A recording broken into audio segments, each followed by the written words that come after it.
आखिर कौन से वो कपल्स हैं जो सरोगेसी की सर्विसेज अवेल कर सकते हैं? हाय फ्रेंड्स, मैं हूँ डॉक्टर देवांशी मिश्रा। मैं बंसल हॉस्पिटल भोपाल में निसंतानता और स्त्री रोग की विशेषज्ञ हूँ। आज इस वीडियो में हम डिस्कस करेंगे कि कौन से वो कपल्स हैं जो सरोगेसी की सर्विसेज को अवेल कर सकते हैं, क्योंकि जो सरोगेसी एक्ट है उसमें इंटेंडिंग कपल के भी कुछ क्राइटेरिया सेट हैं।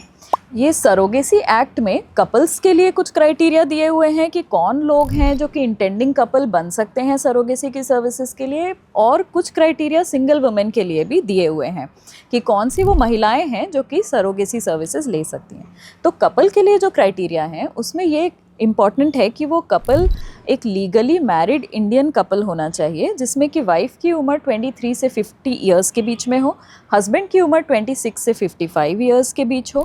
ये इम्पॉर्टेंट है कि इन कपल्स में कोई ऐसा मेडिकल कंडीशन हो जो कि सरोगेसी को नेसेसिटेट करता है, मतलब कि इनके लिए सरोगेसी के अलावा और कोई उपाय नहीं बचता है प्रेगनेंसी अचीव करने के लिए। और एक इम्पॉर्टेंट क्राइटेरिया ये है कि इन कपल्स का पहले से कोई भी एक लिविंग चाइल्ड नहीं होना चाहिए, चाहे वो बच्चा एडॉप्शन के थ्रू हो, चाहे सरोगेसी के थ्रू हो, चाहे खुद ही का बायोलॉजिकल चाइल्ड हो।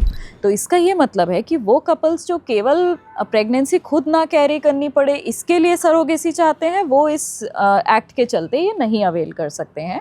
इसमें सिर्फ वही कपल्स ले सकते हैं सरोगेसी जिनमें सरोगेसी ही इकलौता रास्ता बचा हो, कोई ऐसी मेडिकल कंडीशन हो जिससे कि वाइफ प्रेगनेंसी कैरी नहीं कर सकती हैं। इस एक्ट में 35 से 45 की एज ग्रुप की विडोड महिलाएं और डाइवोर्स लेडीज़ भी सरोगेसी की सर्विसेज ले सकती हैं यदि उनको कोई ऐसी मेडिकल कंडीशन हो जिससे कि वो प्रेगनेंसी खुद कैरी नहीं कर सकती। अब आइए हम जानते हैं कि कौन सी वो कंडीशंस हैं जिसमें कि महिलाएं खुद प्रेगनेंसी कैरी नहीं कर सकती और उन्हें सरोगेसी की ज़रूरत पड़ती है। तो इसमें पहला सब ग्रुप उन महिलाओं का है जिनके यूट्रस नहीं है। तो यूट्रस नहीं होने के एक तो जन्मजात कारण भी हो सकते हैं जिसमें मुलेरियन एबनॉर्मेलिटीज़ होती हैं, जिसमें यूट्रस बना नहीं होता है, या दूसरा वो महिलाएं जिनकी हिस्टेक्टमी यानी कि यूट्रस रिमूवल की सर्जरी हुई हो किसी कंडीशन की वजह से। दूसरी वो महिलाएं जिनमें कि यूट्रस बहुत ही रूडिमेंट्री है, मतलब बहुत छोटी साइज़ का है। कुछ ऐसे सिंड्रोम्स होते हैं जिसमें यूट्रस ठीक से डेवलप नहीं होता है, यूट्रस की साइज़ बहुत ही छोटी होती है, या फिर यूट्रस की कैविटी के अंदर बहुत सारे अडेशंस हों, मतलब एंडोमेट्रियल कैविटी में बहुत अडेशंस हों और उस कैविटी में इम्प्लांटेशन नहीं पॉसिबल हो रहा हो। तीसरा सब ग्रुप उन महिलाओं का है जिनको रिकरेंट इम्प्लांटेशन फेलियर हो रहा है, मतलब कि हमने बार बार आईवीएफ में एम्ब्रियो ट्रांसफ़र करके देखा है लेकिन मल्टीपल ट्रांसफर्स फेल हुए हैं।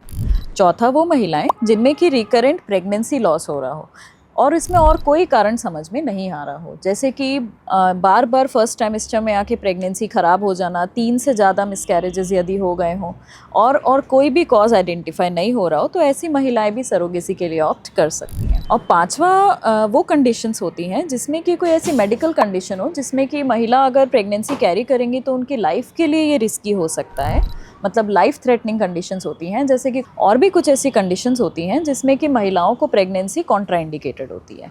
तो ये सारे इंडिकेशंस थे जिसमें कि सरोगेसी की जा सकती है। तो इसमें जो लोग आज तक जिनकी शादी नहीं हुई है, यानी कि जो सिंगल हैं, जो गे कपल्स हैं, जो LGBTQ कम्युनिटी के हैं, इन लोगों के लिए सरोगेसी की सर्विसेज अवेल करने का प्रावधान नहीं है।